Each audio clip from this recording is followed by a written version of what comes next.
Buongiorno e ben ritrovati nella mia umile dimora digitale. Io sono l'albanese nerazzurro e questo è un nuovo contenuto shorts per il mio canale. Like, commento e descrizione, così continuo a portarvi ulteriori contenuti. Ragazzi, oggi breve ma conciso.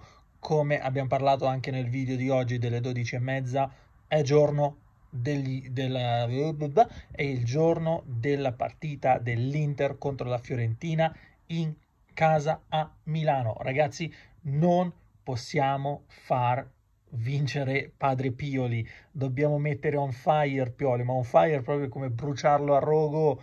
Prediction mia per la partita, ragazzi, un rotondissimo 4-0. L'Inter dilaga, distrugge. Speriamo.